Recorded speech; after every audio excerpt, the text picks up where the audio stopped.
I was waiting to see what would happen because I can see you in the little I preview. know. So when you turned around, I'm like, what does this guy got up his sleeve? I wanted to see if I could spin into it. I mean, I can't say it had the dramatic effect I think you intended. It didn't.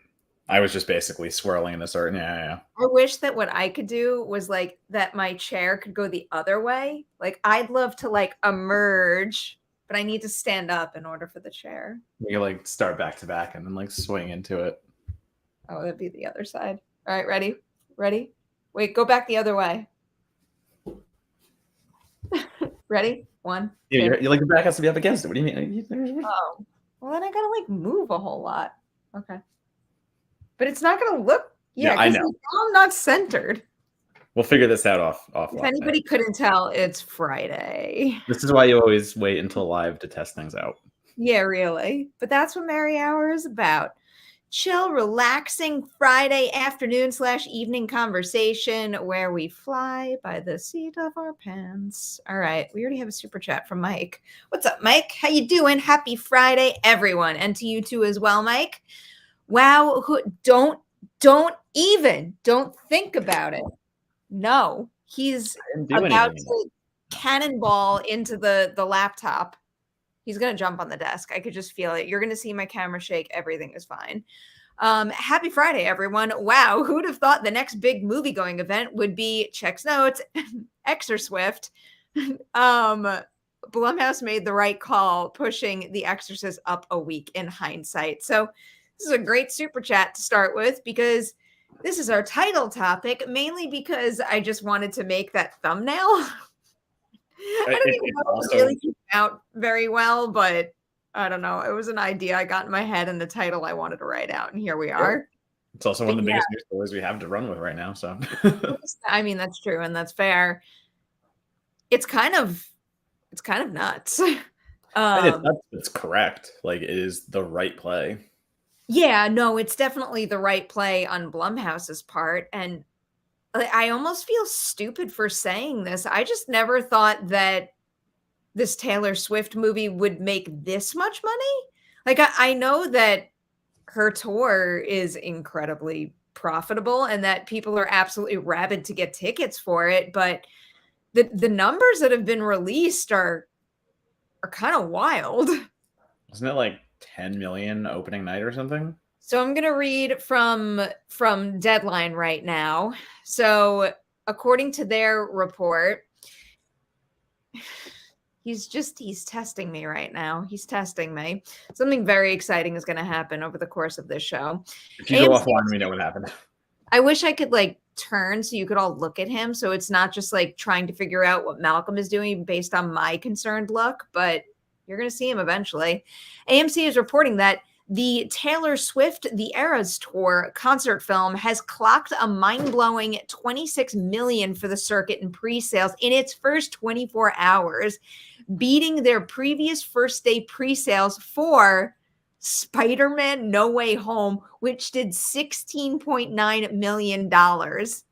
And on top of that, Deadline points this out, but if you were paying attention to what I just said, those numbers are just for AMC and AMC alone. So the numbers are likely a lot higher than that. Yeah.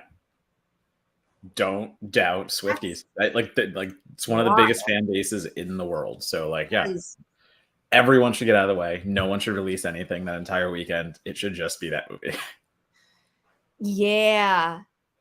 Yeah. I'm trying to figure out those pre-sale numbers, and I really think anything I could think of that makes any sense only works in the Taylor Swift's movie's favor. Not even in terms of like what it's battling competition wise. I mean, just in terms of maybe hitting some box office milestones, because I'm sitting here thinking, and this is just me as I was kind of like talking through it with myself when those numbers came in. I'm sitting there thinking, is that just the mad dash to get tickets? And it's going to be a situation where the numbers start to dwindle after people secure their tickets for that particular, first viewing. But yeah, I think your head shake is on point. Nope. I think this could be a significant number, and then a situation where people probably want to see it more than once. Oh, absolutely. This is a more than one time watch. This is going to be a thing where, especially if it starts getting close to milestones, like the entire fan base is going to rally around this movie and make sure it hits the, like, yes, this is going to make all the money in the world. It's going to try to take down every milestone possible, and maybe you can do some. Is there any information regarding how wide the release is going to be and how long they're planning to release it for? Is it going to be a standard format kind of thing? I did not read that yet, if they did release that information. So, I mean, I just can't believe that, we could be saying this might be one of the highest earners of the end of the year, but good for it. I also feel a little left out because I think I might have told you this, Matt, at least off air. Every single time I saw someone posting that they were so excited about going to the Taylor Swift concert. And then after they went, it was like, my life has changed because I saw this concert. I started to feel bad because I didn't have FOMO. Like, I didn't care to go. I mean, truly and honestly, I would go in a heartbeat because she puts on a tremendous show. Is it my music that I listen to all the time? No, it's not at all. But like, yeah, it's not. I didn't rush out to get tickets by any means. But like, if tickets appeared in front of me, I'd be like, yeah, okay. I would definitely take tickets if tickets were offered to me, but I wouldn't seek them out. However, if it's in movie theaters, I will likely go see it. I mean, good luck getting tickets. I mean, I will still, like I did with the actual concert, I will wait until they're easier to get. I don't necessarily feel the need to, rush out and buy them ASAP. Will there be a press screening for it? Can I play that card? I mean, why not? I saw a press screening of Metallica's half concert, half movie thing, but I guess that was half a movie at least. I'm trying to think if the Katy Perry one did it. I'm not sure. I can't quite remember. This isn't the same as when they'll bring a concert to the big screen. But the only recent somewhat similar release like this, I remember like prioritizing. I had to see it. I couldn't wait. Was when they brought the Broadway version of Hamilton to Disney Plus. That's fair. I was very excited about that. Yeah, that's fair. I mean, but still, there's something easier about watching it in your home on Disney Plus versus, going out to see it in theater. But yeah, there's no, good choice. It's going to make all the money. The shock that no one saw coming. It's just so funny how this is so not in our wheelhouse, but now it's been like pushed into our house in a way. And now we have to start to wrap our heads around it. Literally, Taylor Swift is taking over spooky season. She just came right in. And it's also just Taylor Swift against the Exorcist. Like, I find something about that so incredibly funny. Like, jazz for the Exorcist. Now I get it a week earlier because of Taylor Swift. Thank you. How do you think the Exorcist is going to do? Let me see if I'm actually curious to see how things are looking for the Nun right now, because that might give me a better idea. For the Exorcist. I think Exorcist will land. It's still a Blumhouse horror movie, and it's still going to be wide release, and it's still October, so it's going to do fine. I don't know if it's going to break the bank, but I mean, I'm looking at this. I'm looking at Box Office Pro's long range forecast. They've got I'm using Nun as a comp, obviously, but they've got the Nun's opening weekend pretty damn high. I mean, I know that the original Nun kind of like blew away expectations for a September release when it came out, and the Nun 2 isn't going to hit those levels, but it's got it with a range of 30 to 44 million right now, and I don't know, that sounds like a pretty good number to me nowadays, at least. I think The Exorcist could be comparable. I don't. No. I'm betting against it. Okay. I feel bad being so, like, I never like to be negative about anything before it comes out, but I don't know. I'm just not, I guess I can blame the Halloween trilogy and how it ended. My hope for the quality of the movie has dipped a little, even though I am one of the people who did really like the trailer that they released. Mm-hmm. I don't know.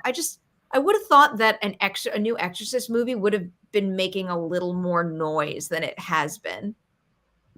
Roughly a month now before release. No, that's fair. I mean, I guess like to me, Insidious, someone just pointed out in the chat, like Insidious 5 did well above what any of us thought it was going to do. So like that had no noise going in, but it was still a horror film that was released kind of by itself. Someone pointed out that Saw X is about a week beforehand. So like it does have to contend with Saw X, which is obviously Saw 10.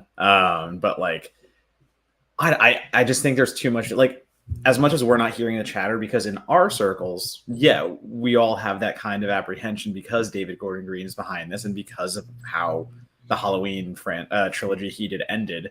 But to the general consumer, like, do they even know that this is a David Gordon Green movie? So I don't know. I think, yeah, no, I guess you're right. Like they're just gonna, hey, a new Exorcist, like that's it. And Exorcist does have that carryover value. It does have that going with it. So I would not be surprised to see it in the same 30-ish range. I think that's fair.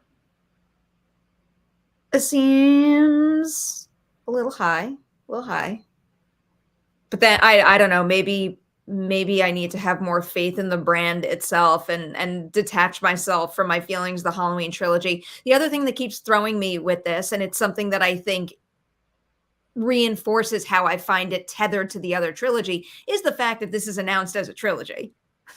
Like, hold on, take your time, make one good movie, restore some of my faith, and then announce another and another. Yeah, no, I agree. I mean, we know we're getting two. I feel they said two are definitely happening, and it is an announced trilogy. But I feel like they're kind of leaving that third one dangling because, like, if the first two, the interest isn't there, I feel like they can cut it off. Then again, they did give David Gordon Green his entire Halloween trilogy, so why not give him The Exorcist? But yeah, The Exorcist is a real weird one because to me, it's like number one. Is that same kind of fan base there for a franchise like The Exorcist versus Halloween? And like, yeah, I don't know. You're doing the thing where once again you're going back to the start. This is just a direct sequel to the first movie. We're ignoring the other ones. So I don't know how.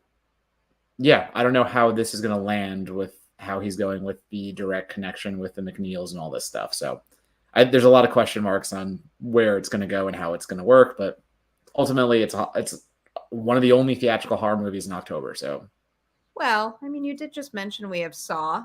Saw's coming out. Well, that's what I'm saying. One of the only, but I'm curious to see how that does, because they've got a pretty low amount for that movie. It's looking at the prediction being 10 to 15 million right now. And then I was looking back just to see how Spiral did. This is actually the first time I've noticed this on Box Office Mojo for movies that were released in theaters during the pandemic. Now it says underneath it COVID-19. I mean, because that's crucial. Like Spiral was one of those first ones. Like that Spiral contended with like going back to theaters when May this is still very early. Yeah. So. But even if you go back to Jigsaw, I remember Jigsaw not doing really well either. And like even with pandemic numbers, I feel like that kind of 1-2 punch does signal that maybe the franchise doesn't have the instant pull that it once did. Yeah. I mean, I definitely think that Saw has. I feel like Saw, when it was out in theaters, had that reputation of like, ugh, another Saw movie. God damn it, great. But then after it sat and after we had a long time where like the horror landscape changed and we were getting different kinds of horror and stuff like that, I feel like there was a little like Saw reassessment and everyone started talking about the franchise again. And like as in after Spiral, but before Saw 10. No, I guess Spiral was, so I guess leading into Spiral, I think like it was a little bit of a thing of like when Spiral was announced, people actually got excited to say, oh my God, we're going back to Saw. That's actually kind of cool versus, what the fuck are we reviving Saw for?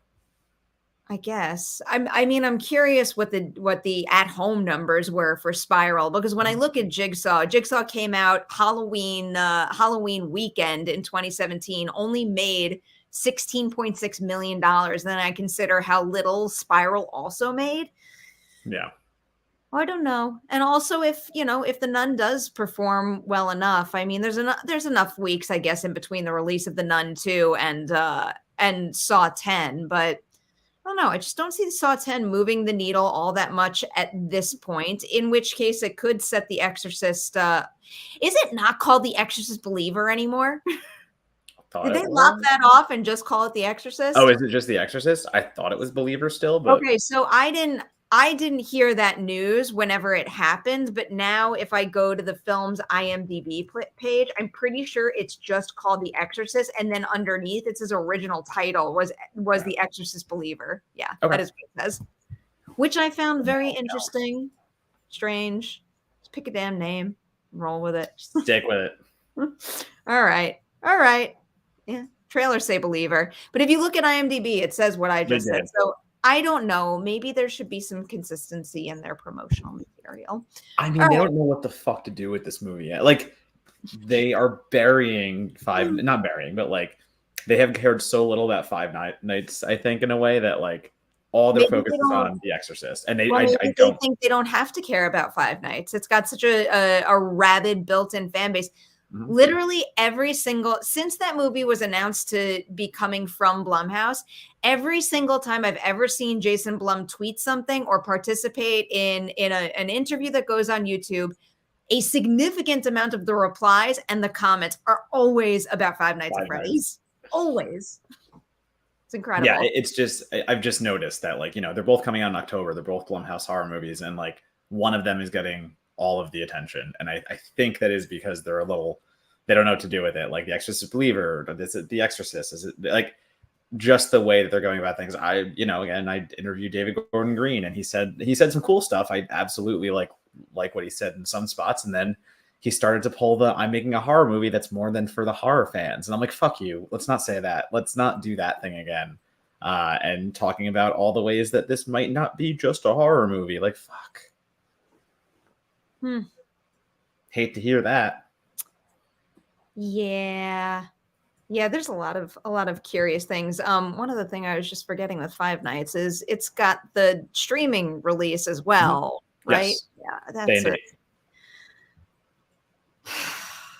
I want to say that's a bad move because I think it can make a lot of money at the box office, but also I don't know the behind the scenes of what that company is prioritizing in terms of box office revenue versus, you know, streaming subscribers at this point. What does any of this even mean anymore? I don't know.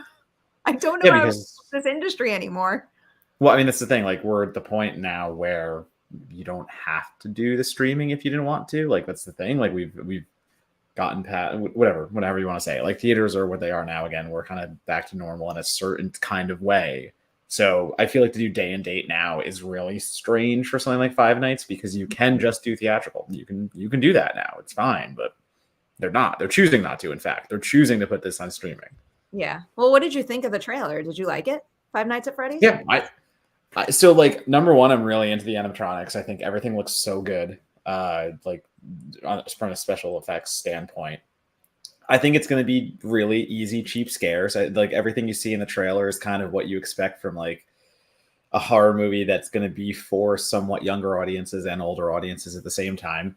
They're playing cheeky with Matthew Lillard, because like BJ Colangelo wrote a good piece for Slash Film about, like, I'm not going to say anything if people want to be super, you know, go in without anything, but maybe Matthew Lillard's character is more than what they're presenting him as the trailer.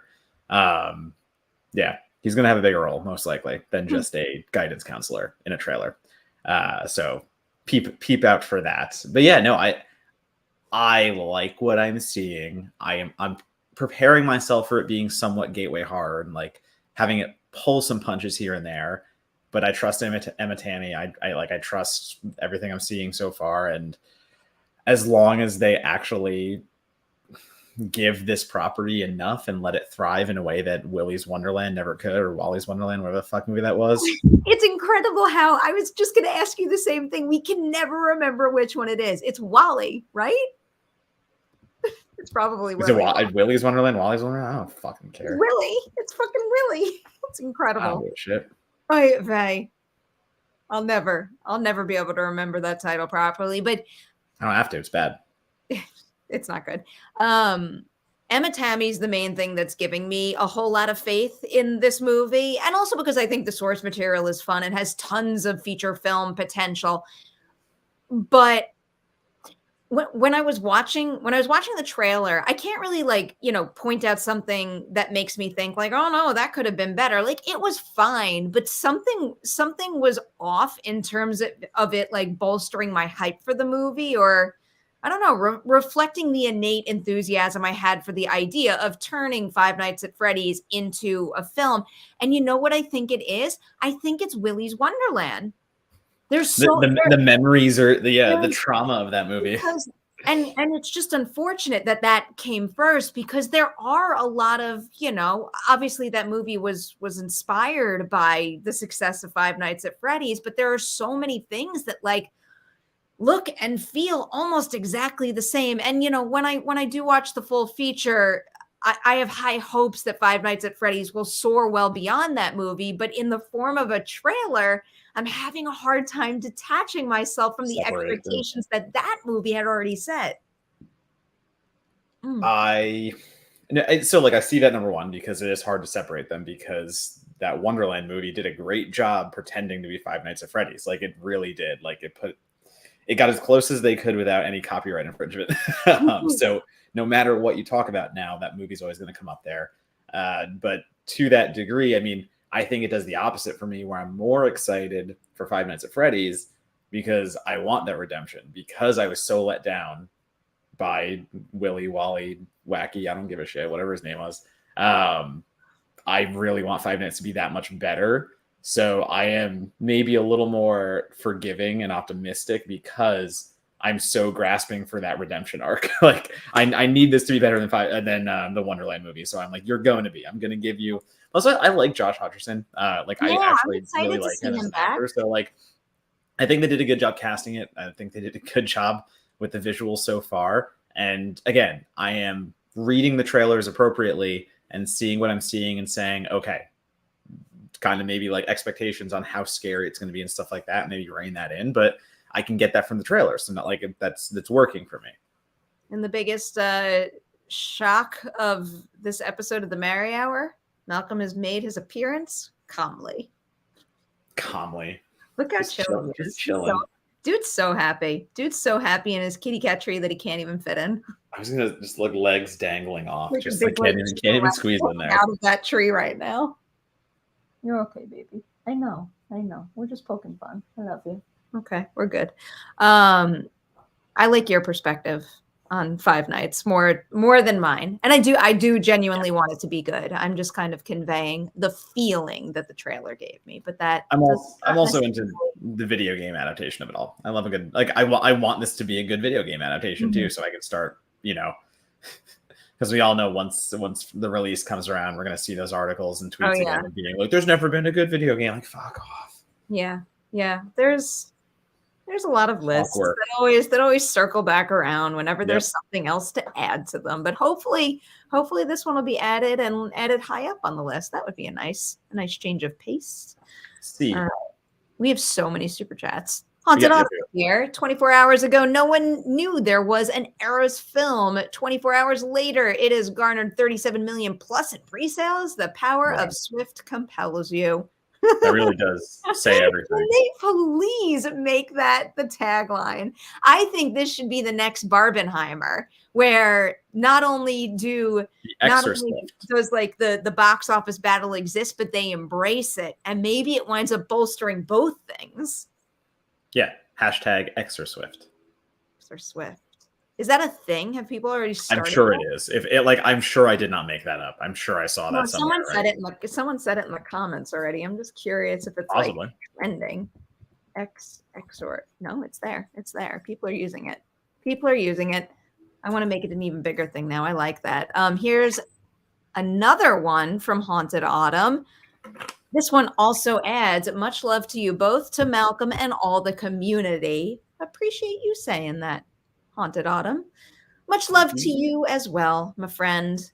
We also have Mike Joyce in the house today, and we thought Oppenheimer was the IMAX event of the year. Are they releasing Eras in IMAX? Yeah. Oh, God. Because that's the whole thing, too. Like, it's take away screens from like Killers of the Flower Moon or something. Take away screens from it? Oh yeah, the Eras concert will play. Oh, here's the dates actually. Taylor Swift, the Eras concert will play October 13th. What are these dates? 13th through 15th, 19th through 22nd, 26th through 29th, and 31st, and November 2 through 5 at AMC Regal, Cinemark, in Dolby and IMAX. Those are weekends. Like the weekend. Why don't they give it a traditional release? Make it more exclusive? I don't know. I guess, but if it's like trending so well box office wise, just I'm sure they can adjust that. You literally could like continue to make money. You give it a traditional box office release, make all the money in the world. Then on top of that, you release it on some sort of like at home platform. You make even more money. Yeah. Isn't that like how fans complain she keeps re-releasing old versions of her album or something with new songs? I won't even say anything just in case I don't know it. I have no Swift Army. I only learn my little blips of news about Taylor Swift via TikTok now. That's where TikTok and Instagram is where I realize that I don't have FOMO for everybody going to the concert. But I respect the fact that she puts on a great show and people love it. Alex Howard, are you guys moderating any panels or events at Toronto? Going for my first time. My God, Alex, I wish. I would love to moderate something. If anyone wants me to moderate something, I will be there. But otherwise, I will be roaming the streets, seeing as many movies as humanly possible. I will be in LA covering Beyond Fest at that time. Covering Beyond Fest? Mm-hmm. Do you know? Beyond is right between. Because, wait, no, TIFF is after.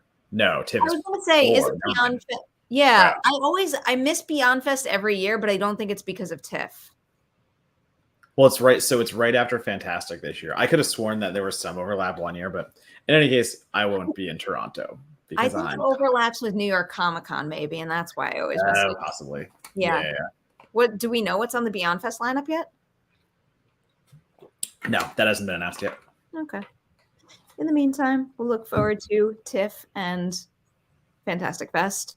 Haunted Autumn is back here. I am trepidatiously optimistic for Exorcist. That trailer was a pleasant surprise, but for as much promise as David Gordon Green's Halloween's had, there was the ridiculous evil doctor twist, and evil dies tonight. I mean, it's hard. I don't know if I minded either thing, honestly, but I still think a lot of these ideas were good ideas that could have worked if the movies were reordered. Yeah, we talked about that. We talked about shifting that around and how that would look. I mean, like there was some hokiness in the Evil Dies Tonight stuff, and like I think the Doctor thing was also a bit of a stretch, but I think it was more an execution because I've seen much wilder and crazier story ideas, especially in horror land, just because a filmmaker actually has the wherewithal to pull them through and make the story work. I think the bigger problem with those Halloween movies was no one knew how to make those stories work. They were good ideas, but they didn't know how to make them come together. They were good. Which again does not make me as thrilled for a trilogy backed by the same people in the Exorcist universe. For anyone who missed it, I think the easy fix was Halloween 2018. Then you do Halloween Ends, where you start to see how Michael's evil can infect other members of the town. And then you should have ended the franchise with Halloween Kills, with the town coming together, rising up, and stopping the evil at the core. That's my hot take. And I think it would have worked. I think so. We have Haunted Autumn here, taking us into another topic we wanted to hit. Sorry for the duplicate super chats, but hey, more support for you. Hey, I'm not complaining. Thoughts on Chucky season 3? Is it even possible for that franchise to jump the shark at this point? Oh, that's interesting. No, number one, everything that Chucky has done to this point. I mean, like, is it possible for any horror franchise to jump the shark in a way? Because, like, yes. Yeah, but like some of the most beloved Friday movies are the weirdest. Some of the most beloved of any other franchise are the weirdest. Like it sounds. Yeah, but I think those jumped the shark in a way where like we might be watching them for fun, but I don't necessarily think we're watching them for quality anymore. It's hard to make such a broad statement like that because I think you do have films like Out of Order that all of a sudden get like a lot better. But it's like when we're watching Jason X, like we're not watching it because it's one of the but it is one of the best installments of the whole But brand. it is like, yeah, exactly. But you know what I'm getting at. Like, are you trying to say quality versus entertainment? Yeah, I hate the phrase "the movie's so bad it's good." I mean, that is kind of what I'm getting at, I guess. Yeah, I was like that is your argument. Your argument is there are better movies versus. But I have a better argument against why that phrasing doesn't work, and it's just simply because, like, if you want to say a movie is so bad it's good, you're essentially just saying it's good. You're essentially saying that it brings you enough joy that you enjoy watching it over and over, in which case the movie can't be bad because it is good in a sense to you.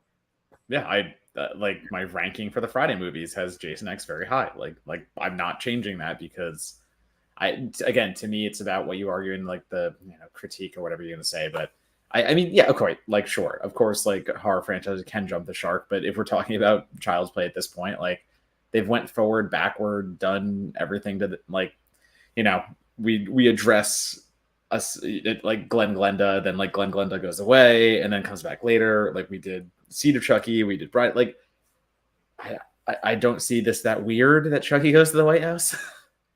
I feel like this was a good example of it. Because I still need to binge the first 2 seasons, but I think this is a good example of the type of teaser trailer where it's for a season 3 of a show, but it's got the power to pull in new fans and remind me that I have to go binge the earlier seasons. Going back to the jump the shark point, though, I think the difference between the Child's Play franchise and a lot of other iconic horror film franchises is that Child's Play has taken some absurdly big swings and it's executed them well to the point that it's made it the norm. That's why I think that particular series can go big, big, big. And no matter what, like there is no more jumping the shark. By doing what it's done thus far, it's kind of like obliterated that term and made it not applicable to that particular franchise. Whereas I think you can go to other franchises and say, this one jumped the shark. And like jump the shark is a negative thing. Like you jump the shark and then nothing after it really works. Child's Play has never done that. Some other franchises have done that and haven't been able to come back from it. In which case you wind up with things like retconning. Yeah. Like with Halloween, for example, even though I think Season of the Witch is fantastic and never should have been retconned. I look at Leatherface, how many times that franchise has been screwed around with and brought back again, back and forward, different timelines, different everything, and you just get jumbled in it. It's I don't know. I think it's jumping the shark. I guess the part about jumping the shark being negative, like that does make sense. So it's like if we're talking about Child's Play, no, you can at this point. I just like these back to back. Fuck yeah. This respect. This is why it's fun, like because everyone has their own rankings. Yeah, reflects exactly what we're discussing right now.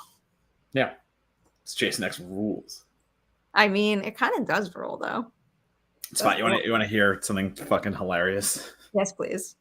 In season 2, there's an episode, season 2 of Chucky. Did you say you watched it? No, you need to catch up on it. I've got to binge it all. Yeah. There's an episode where there's like a fake talk show and like Chucky's like hosting like a fake talk show. I like it. And there are 2 red chairs that Chucky is using as his like talk show chairs. And Kaya Gardner, who's the daughter of Tony Gardner, a special effects guru, TikToked out publicly that like they're trying to sell those chairs. So I bought one. And I'm going to pick it up sometime this weekend. That did not go where I thought it was going to at all.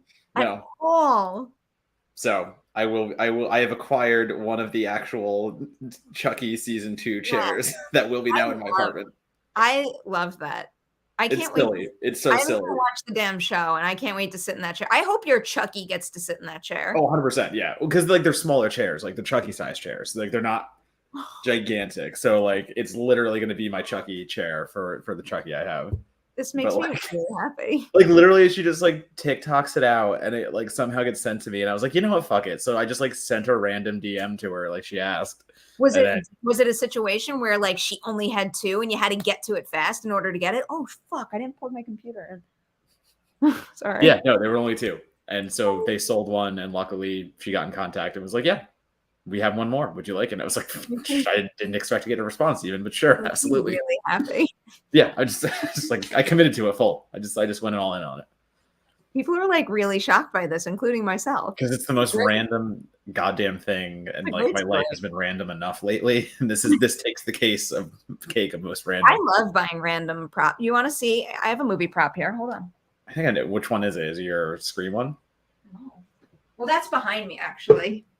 Scream's behind you. That's right. That prop. This here is a screen-used hydrogen canister from the movie Moon. Malcolm's really excited about this, but I like this. He's just staring at it. It's just like an enormous thing, and it's it's of course not like real material. It's fake. No, yeah, I know they didn't use a real. That's the screen used Sheriff Riley badge from Scream 4. That's awesome. Yeah. I mean, the demon one hands are up top. You know, I got my demon one hands. Oh yeah, I can't cross the wires right now, but I've got a pack of cigarettes from Inglourious Bastards on the wall over there too. I quite like that one. But anyway, so I randomly will have a new chair this weekend. Oh, I don't know. That'd be a fun. Yeah, there you go. Oh fuck! I need that hand.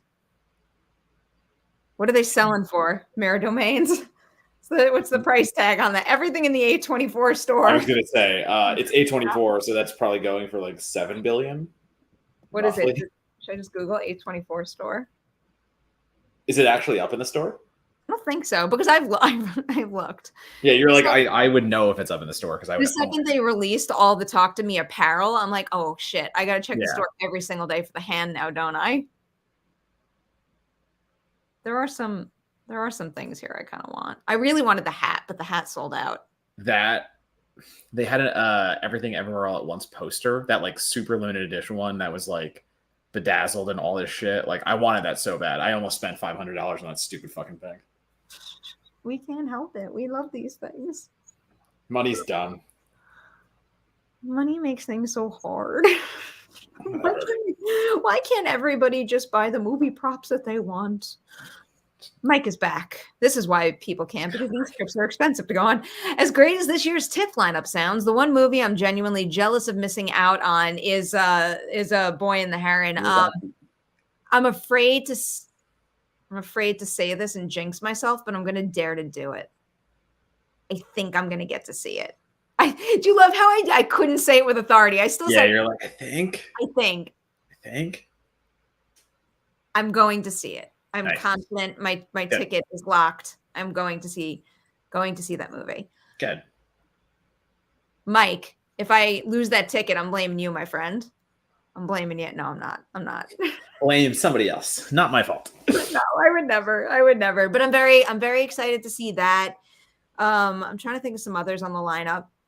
I really like the book Gonzo Girl, so I'm looking forward to that adaptation quite a bit. I want to see Pool Man. I want to see Dumb Money. I really want to see Dumb. I got my Dumb Money screening invite. I don't have time to see it, but I really think I'm going anyway. Yeah. No, you should go see it. No, I want to see it very badly. I'm trying to think of what else. The Kate Winslet movie, Lee. I've got my eye on that one. I feel like they're Dick's the Musical. Right. I shouldn't see that at midnight Thursday because I'm going to have a lot of work the next 3 days, and it's a bad idea to start out that late. I really want to see it, so I'm going to see it. Look, I appreciate that, Mike. You will see the movie. See, now my fear of jinxing myself vanished because like you put the good vibes into the space, so it's really going to happen. Oh, here's one I'm really excited about. Drive-Away Oh, Dolls. yeah. Not that that's gonna be a tip, it's not, but I'm really hyped about that movie. I love that cast so, so much. Never see dicks at midnight. Andrew. What are you talking You about? know, dude, you know what opportunity I missed right now? You just put this one up immediately. Go ahead. What? Fuck. Just talk to the people for 1 minute. Wait, I love how you put "never see dicks at midnight" on the fucking super chat screen and then just walk away. And now I'm stuck here to talk about something with this. Just look. Someone screenshot this. I don't know. I don't know why this is up. What do you want to hear me talk about? I don't even know what dicks at midnight is. What Tim Hortons? What? Ooh, I'm gonna get to the movie poster thing. Okay. You want to see what I'm gonna wear at Fantastic Fest? Oh, Dix is still here. Oh, you got the shirt? Yeah. An Andrew original. This shirt is genius. I think this is genius. I don't think that movie is good. That movie is not so bad it's good. I think this is geniusly playing into something that is god awful and making it something that makes me happy. This cool t-shirt. I'm very excited. I'll bring my secret Rugoria shirt that I still wear out and get yelled at by everyone at Fantastic Fest and get kicked out for wearing forbidden shirt. I also just bought another. I don't know if it's going to fit my head, so this might not actually make it to Austin, but he's staring at ghosts now. I bought another horror hat because I'm stressed about my bangs not being able to handle the heat there. It's going to be so hot there. Like legitimately so fucking hot. I have got my Welcome to Derry hat, and then I wanted a second hat just in case. So I forgot. I did the thing I always do, and I forgot I placed a Rucking Fountain order like so long ago, and I just got like the email that's like your Rucking Fountain order is shipped. I'm like, what Rucking Fountain order? And I had to look, and I'm like, oh, that's right. Like 3 months ago, there was a Return of Living Dead drop. It's great when that happens because it's like you never spent the money on it. It's like right, yeah, the money doesn't exist. That's totally fine. But yeah, I did that, and I haven't bought a Cavity Colors release since I think Bride of Chucky, which was a little while ago at this point. And I just I got the Dead Silence stuff. There were 2 Dead Silence shirts that I was like, yeah, no, I'm gonna be buying those.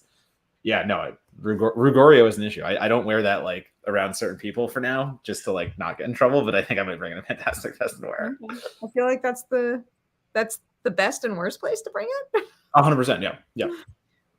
What's happening? What are you doing? He knows he's gonna take that. He's gonna take the badge down. He knows he's connected to the Jurassic. He was going after the Jurassic stuff. We didn't do the poster question yet. What's the poster question? There's another super chat. What's the time? Why don't you ever sign into my account anymore? Go to Start. It's just on Start. It's the last. Oh, I didn't realize that.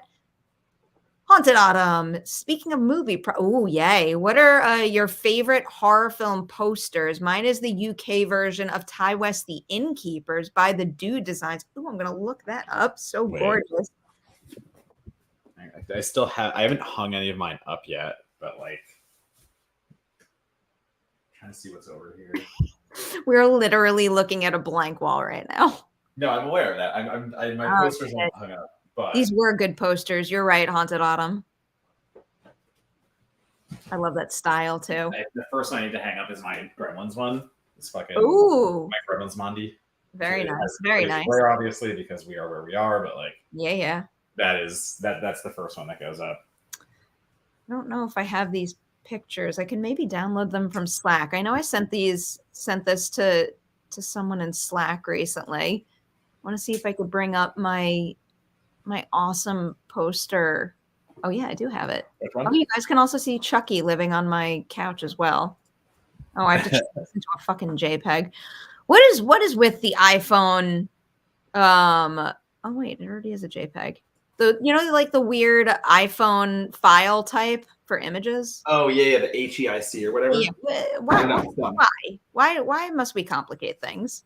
There's the one that me and Perri have, which I still need to hang up. This is still like my favorite. Well, the funny thing is, look at the image. Look at the image. I don't even know if did I send this to you? I don't know. I think I just sent you the picture of it in its frame, but I hung it. Oh yeah, no, you sent me a hang up. I hung it. right next. Look at my creepy face peeking out from behind this photo right now. My Dilophosaurus is perfectly positioned right next to Trick or Treat, and there's Chucky living on the couch. Chucky lives on the couch. That's where Chucky lives. No, he does. I mean, it's better than him living in my car. Or is it worse than him living in my car? Maybe he should go back to the car, though. I really did love when I would be sitting in traffic and the person next to me would like look over and catch a glimpse of like an actual Chucky in my car. I enjoyed that. Yeah, you probably should do that. I'm looking now that I have now I know the chair is coming. Like, how do I situate this place where I can make a little Chucky section or something? I don't know. Yeah. I'll figure that out.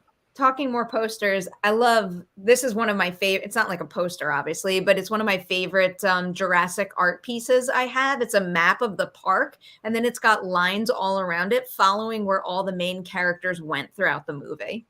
I really enjoy that. I can't really show you guys anything else. I can't take anything else off the wall here, but I'll tell you, there's 2 other like gigantic Jurassic posters, both Mondo, right on the other side of the camera that I love. Yeah, I have a circular table so that obviously when everything is hung up and stuff, I can actually just like swing around. Yeah, that'll be nice. You'll have a lot of stuff to show off. I know. I just do it all. I just haven't been home for a weekend. Matt, look what time it is. Yeah, let's do it. These super chats are going to get so heated for the next couple of months because I think we have both of our drafts set now. Patreon League is drafting on Sunday, which I'm especially excited for because I get the number 2 pick, which I think I'm happy about.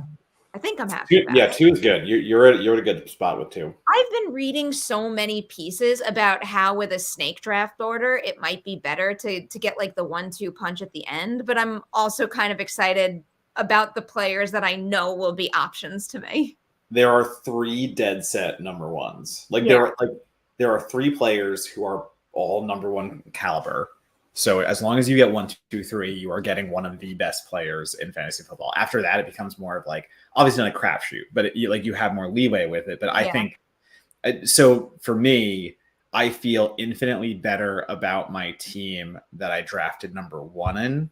So like snake draft, same like you said, draft first and then wait until it comes all the way back around versus the team that I was drafting last in. So my other league, I did a last pick and I had to wait for it to come to me, get 2 in a row, but then I don't know. I think that first spot is better than last, but I'm still like a mid-round drafter. I I like 6. Oh, wait, what are you 6 in our other league, our Critics League? Okay. I don't know in the Critics League. I have to look at that. That's fucking 8. I want to trade. I'm 8 in that league. I don't like that. That's like a shitty spot.